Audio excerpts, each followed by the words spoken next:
free audio post-production by alphonic.com.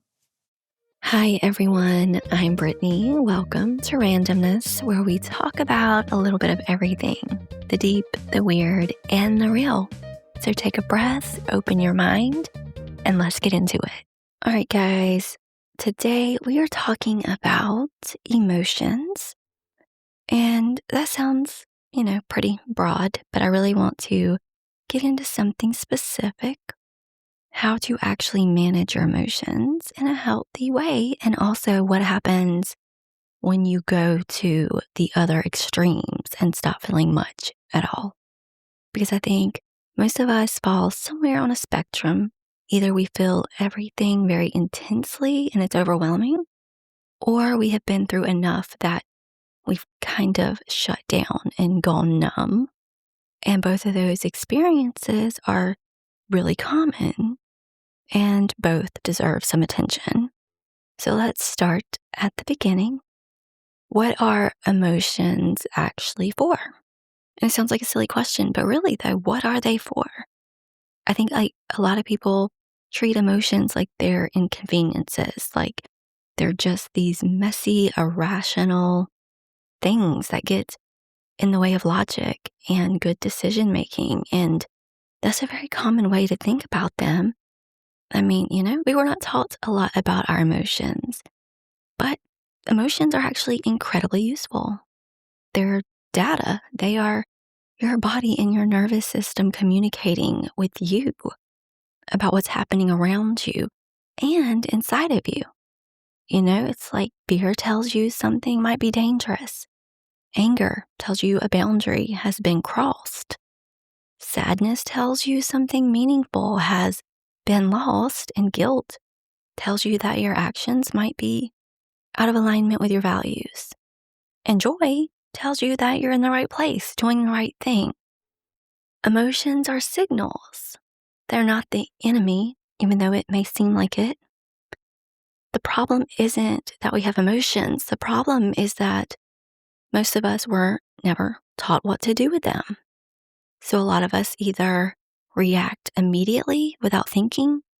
We're kind of ruled by our emotions, doing and saying things in the heat of the moment that we later regret. Or we suppress everything and pretend we're fine when we're not. And neither of those approaches actually works. So what does healthy emotional management actually look like?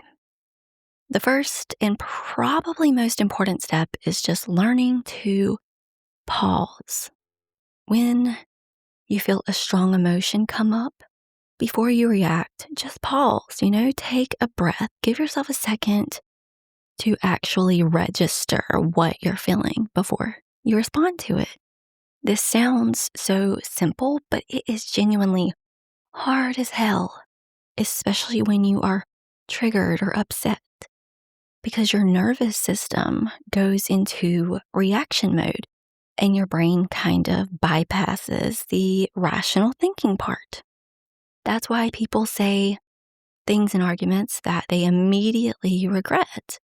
Their emotional brain took over before their thinking brain could catch up.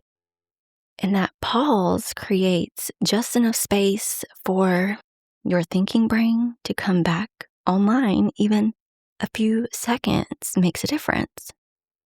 The second thing, you've probably heard this before, is to name the emotion. And I mean really specifically name it.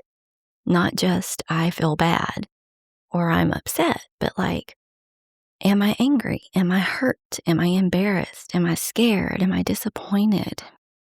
There is actually research showing that the act of naming an emotion, which is called affect labeling, literally reduces the intensity of it. Like just putting a word to what you're feeling calms your nervous system down, which is wild, but also makes sense because naming something gives you a sense of control over it, and it becomes something you can work with instead of just a wave that's crashing over you. Okay? Third, Try to get curious about the emotion instead of judgmental. Instead of thinking, I shouldn't feel this way, or this is stupid, or I'm being so dramatic, just ask yourself, why am I feeling this? What is this emotion trying to tell me? What do I need right now? Because emotions usually have a root. They're pointing at something. And if you dismiss them without looking at what they're pointing at, you are missing the message. And that emotion will just keep coming back louder until you listen. Okay, and fourth, find a healthy outlet because emotions need to move through you. They're energy and they need somewhere to go. Some people process through talking. They need to say it out loud to someone they trust. Some people process through movement, going for a run, dancing, working out. Some people process through creativity, like writing, painting, making music. And some people just need to cry, Some may need to sit quietly with it. There's no right or wrong way as long as it's not destructive. Like getting in your car and screaming, valid. Going for a long drive, valid. Journaling until your hand hurts, valid. Getting drunk and calling your ex, probably not the best move. And fifth, and this is the one people really resist. Yeah, myself included for sure. Feel it. Actually feel it. Don't rush through it. Don't distract yourself from it. Don't immediately try to fix it. Just sit with the emotion and let yourself experience it fully.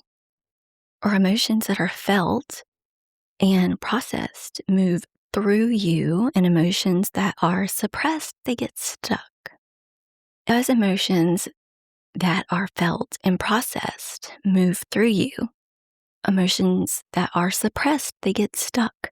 And stuck emotions don't disappear. They just go underground and show up in other ways. As anxiety, as physical tension, as unexplained sadness, irritability, or emotional outbursts over the smallest things. The only way out is through. That's the too much side. But let's talk about the flip side because I think this one is equally important and honestly doesn't get talked about enough. And that's emotional numbness. And that's when you feel very little, like you are going through the motions of your life, but not really feeling connected to any of it. Things that should make you happy don't really land, and things that make or should upset you just kind of don't. You feel flat, disconnected, like you're watching your life from behind glass instead of actually living it. And if that resonates with you, you're not alone. Trust me, I have been there for sure. Emotional numbness almost always has a really understandable cause. The most common one is emotional overwhelm. Ironically, numbness is often the result of feeling too much when your nervous system gets repeatedly flooded with intense emotions, whether it's from trauma, chronic stress, grief, or just a long period of really hard shit. It eventually kind of shuts down as a protective mechanism. It's like your emotional system has a circuit breaker. It's too much. So the system shuts off to protect you from further pain. And in the short term, that's actually your body doing something smart. It's protecting you. But in the long term, numbness cuts you off from your full experience of life because you can't selectively numb emotions.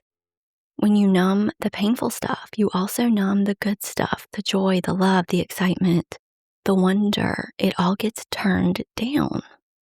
Emotional numbness can also come from chronic suppression. If you have spent years pushing those emotions down, telling yourself you're fine, not allowing yourself to feel things. Eventually, your emotional system kind of learns to go quiet. It stops sending signals as loudly because it's learned that those signals are not welcome. And it can come from certain mental health conditions like depression, PTSD, burnout. So if you are experiencing significant numbness, it's worth talking to a professional because sometimes there is something deeper going on that needs proper support. So what do you do if you have gone numb? First thing is not to panic about it or try to force yourself to feel things because that doesn't work. You can't just will yourself into feeling something, and trying to force it usually just creates more frustration and more disconnection. Instead, start gently. Start with the small sensory things because your body can sometimes feel things even when your emotions are muted. Go outside and really feel the sun on your skin. Take a really cold or really hot shower and just feel the sensation. Eat something you love and pay close attention to the taste in every bite. Listen to music that used to move you and just be open to whatever comes up. These sensory experiences can start to slowly wake up your nervous system. They remind your body that it's safe to feel. And movement is also really powerful for numbness. Not necessarily like intense exercise, though. That can help too, but even just slow, intentional movement like yoga or just taking a walk in nature. Because movement gets you out of your head and back into your body. And that's where emotions live. Journaling can help too. Just free writing, stream of consciousness, whatever comes out. And connection, being around people who feel safe to you. Not to talk about deep, heavy stuff necessarily, but just to feel the warmth of human presence. Because connection is one of the most powerful antidotes to emotional shutdown. And honestly, sometimes you need to give it time. If you have been through something really hard, numbness might be where you need to be for a little while. You do not have to rush your healing. You just have to be patient with yourself and trust that your emotional system will come back when it is ready and when it feels safe. But the most important thing is to not make numbness your permanent home, to keep gently calling yourself back to feeling, even when it's uncomfortable, because a full life requires the full range of your emotions, even the hard ones. And here's what I really want you to hear. Whether you felt too much or you've gone numb, both experiences are valid responses to being a human in a complicated world. Neither one makes you weak or broken or difficult. You are just navigating life with the emotional toolkit that you have. And the good news is that toolkit can always be expanded. Learning to work with your emotions instead of against them, feeling them without being controlled by them, expressing them without hurting yourself or others, that's some of the most important work you'll ever do. Because your emotional health affects every single area of your life. Yeah, your relationships, decisions, physical health, your spiritual connection. When you're in a healthy relationship with your emotions, everything shifts. You make better choices. You communicate more clearly. You feel more present and alive, and you connect more deeply with the people you love. So be patient with yourself, be gentle with yourself, and trust that learning to feel is always worth it. Okay, guys, whether you are out here feeling all the feelings or wondering why you can't feel anything at all, you're not alone, and both experiences deserve compassion. Thanks for listening. Until next time, honor what you feel, be gentle with what you don't, and remember your emotions aren't your enemy. They are just trying to get your attention. All right, guys, that's it for today. Thanks so much for listening. If you enjoyed today's episode, make sure to follow. And remember, keep your energy grounded, your mind open, and your curiosity alive. Free audio post-production by alphonic.com.